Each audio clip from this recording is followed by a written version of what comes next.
Hi everybody, this is Fundamentals of Piano Theory, Level 2 by Keith Snell and Martha Ashley. This is Unit 14, Harmonizing and Transposing. I went ahead and did the first two, but we're going to do the last one together, only because this unit is very long and can be a little bit tricky, and, well, just to help get through it without the video being super duper long. So for this unit, you have really three sections here. The first section is 1 and 2, the second section is 3 and 4, and the third section is 5 and 6. For the first section, you need to harmonize the melody in number 1 using only these 3 chords provided, which is a 1 chord, a 4 chord, and a 5 chord, all in root position. After you do that, then you need to transpose the whole thing into D major. And we'll talk more about how we did that later. The second section is numbers 3 and 4. You'll need to do the same thing where you harmonize the melody with only these 3 chords provided, a 1 chord in root position, a 4 chord in second inversion, and a 5 chord in first inversion. Don't worry, you don't have to figure out the inversions because they already wrote it right there for you. After that, you'll need to transpose the whole thing into F major. And then the third section that we'll do together is harmonizing this melody with a 1 chord in root position, a 4 chord in second inversion, and a 5/7 chord in first inversion. Remember that this is a 5/7 chord, and these two are only a 5 chord, so they are different. This one has an added note, which is an F, and it omits a D.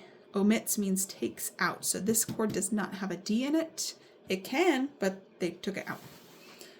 And these do not have an F in it because it does not have the 7th, and it is not a 7th chord. So let's explain what we did for this first section. I made sure I established what my key was in the beginning, and I drew my chord symbols or my Roman numerals underneath. For chord analysis, I made sure when I drew my chords and I wrote my chords in that they lined up with the first beat of every measure underneath my first beat in my right hand or in my melody line. When I was picking which chord to go here, I wasn't just choosing whichever one I wanted. I was choosing the chord based on what the notes were in the melody. I wanted to choose a chord that had the same notes, if not the most similar notes that I could. So a C, E, and a G. I don't need to count that one because it's the same as that one. So a C, E, and a G. Well, here's a C, E, and a G in the 1 chord, so that is definitely the one I'm going to choose. In this second measure, I have an F, A, and a C. I'm not going to choose the 1 chord because that's a C, E, and a G. That's not the same notes at all. But the 4 chord has an F, A, and a C. Those are literally the same exact notes. I'm definitely going to choose the 4 chord. The third measure is a G, B, a D. I don't need to include that one. It's just the same pitch. That is going to be the 5 chord. And then here I have a C, an E, and a C. There is no G, but it is 2 of the 3 chords of the 1 chord. I'm definitely going to choose it. So that is how I chose my chords. You want to get as close as possible that you can, if not perfect, to the same chords in the melody when you are harmonizing. Okay, now when I'm transposing, I'm going to think about it like as my solfege, or I'm going to think about it as what is the interval, the distance between this key and that key. Remember, at the end of the day, as long as you cross the finish line and it is correct, you can think about it however you want. When I'm thinking about it, I can think about it as what's the distance between C and D? It's a major second. So what's a major second above C? It's a D. So that's my first pitch. What's a major second above E? It's an F sharp. What's a major second above G? It's an A. So on and so forth. So that's one way that you can pick out your notes. The second way is using solfege. Do, mi, sol, mi. Do, mi, sol, mi. So you only need to know what the solfege is in the scales, and then you can just rewrite it, the melody out. So that's another way. The solfege works for these really basic melodies, but when you get to more chromatic passages, it's going to get a lot more tricky, and the interval system works a lot quicker, and that's my go-to. But like when it's very easy passages like this, I really like, obviously do, mi, sol, mi is a lot easier than what's a perfect fourth above this pitch, you know. So that's the first section.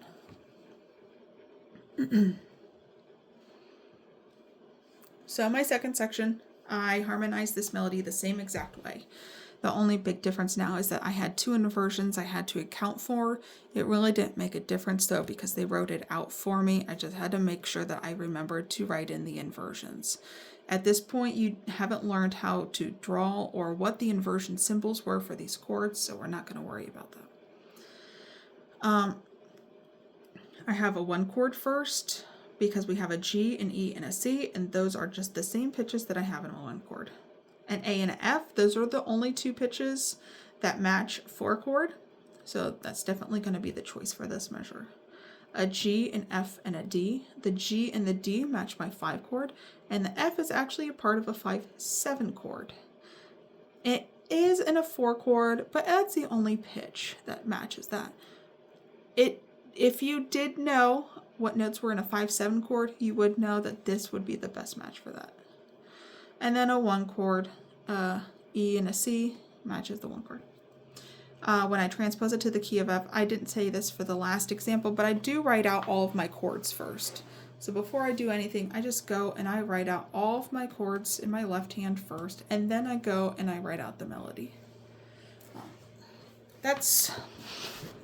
I'm not going to say it's like what you have to do or what you should do. I'm just going to say that I feel like it's the easiest way and the fastest way. Overall, you could do it measure by measure, that's fine. Especially if you have like a very large passage, but if you have like definitely like 4 measures like this or like 8 measures or something, if you're just writing out your chords and then you can go back and do the melody, I feel like that's a really great way to double check yourself. Like, okay, I have my chords written out. Now, is my melody pitches matching with the chords that are written? So that's a really great double check for yourself. Okay, so same thing here. Sorry, this book is split, so it's going to be some back and forth. You have Sol, Mi, Do. Sol in the key of F is C, Mi, A, Do, F. You could think about it, now here we have a 6th up, if you want to think about it that way. A 6th up from C is A, a 6th up from F is D. You could think about it, now I'm on an A, that's a 3rd down. Okay, so now I'm just going to do a 3rd down from D, that's B. A 2nd up, a 2nd up. So then you could take it note by note like that as well, and just kind of like step your way to the end. That's another way as well. And that's how I finished that one. Now, I used whole notes for all of these so far.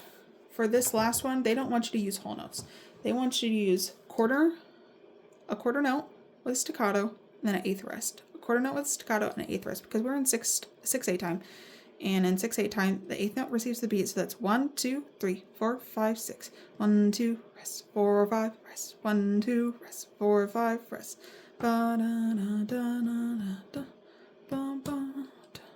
So that's what we're going to do. Still 4 measures. Nothing crazy. 1 chord, 4 chord in second inversion, or a 5/7 chord. So 1 chord, they wrote it out for us. I don't need to rewrite the 1 chord because it's the same. It would be redundant if I did. This is an F. Which one of these has an F? Well, this one does. This one does, but also this one here. So let's check what measure comes next. I have a B, an A, and a G. Okay. Well, a B and a G, there's 2 here. So am I going to write 2 5/7 chords back to back, or could I do a 4 chord and then a 5/7 chord?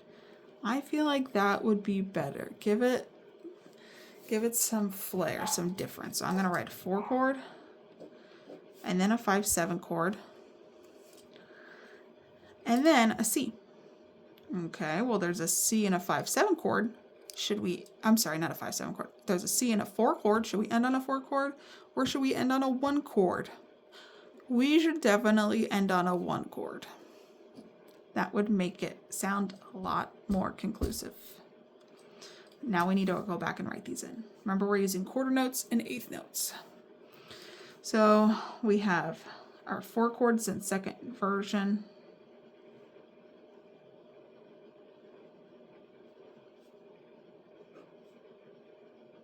I like to draw the note heads first. Just kind of get like a idea of, that looks weird, of where my beats are, making sure that they're lining up together. My 5/7. This one's weird. This note, the stem has to go in between this note head and that note head right there.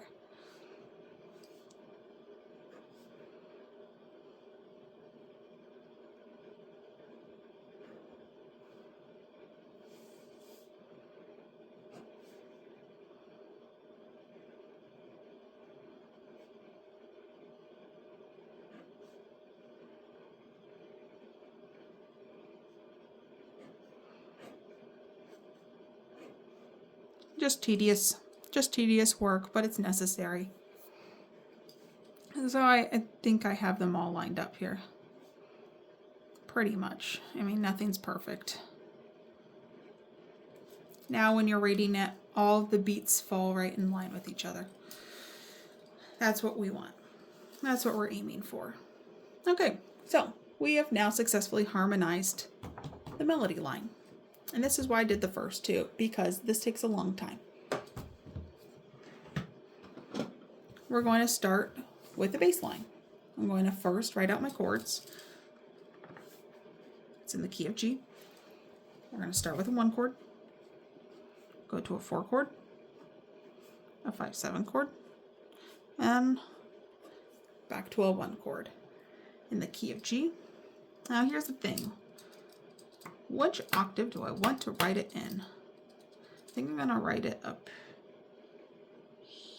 Do I want to write it with the ledger lines? Yeah, take chances, Ashley. Yeah, why not?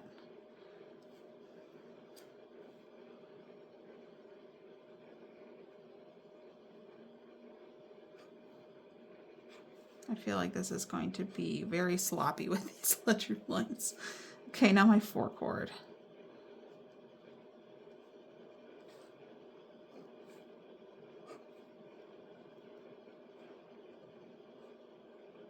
I feel like the older I've gotten, the smaller my note heads have gotten.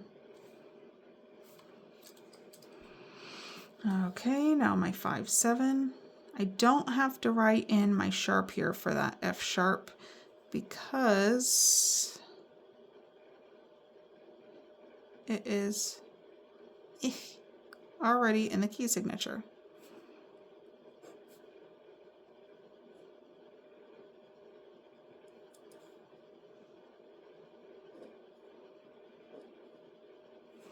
And back to my 1 chord.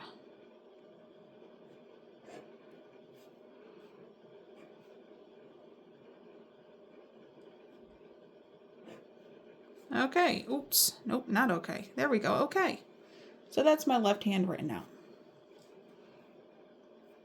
Left hand is transposed to the key of G. That part's done. Now I just have to worry about bringing that melody down, or actually up a 5th to the key of G.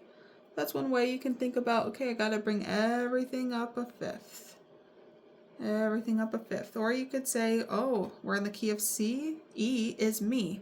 Mi, do, re. Mi, do, re. So what is mi in G?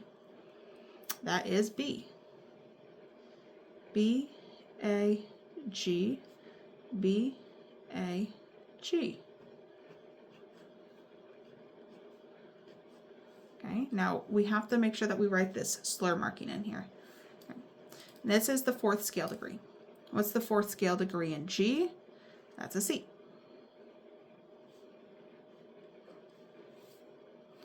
Need to bring this slur marking in here.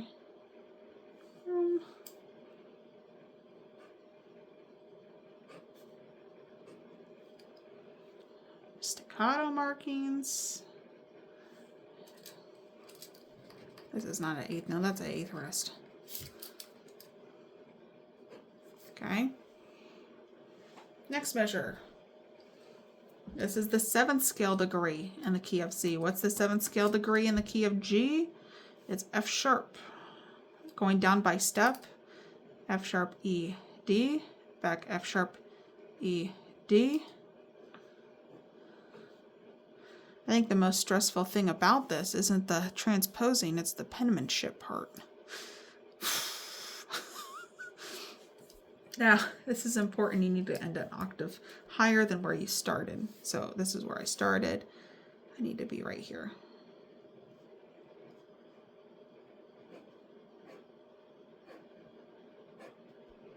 Staccato, staccato, staccato. There's my slur. Okay. It says look the best. No. No one can write perfect. If you can write perfect, if you have perfect penmanship for music, I applaud you. That's hard. But is it transposed correctly and is it harmonized correctly? Yes. Yes, it is. That's how you do it. And I am super impressed with myself that I got this video down to 16 minutes and 5 seconds. And have a great day, LA.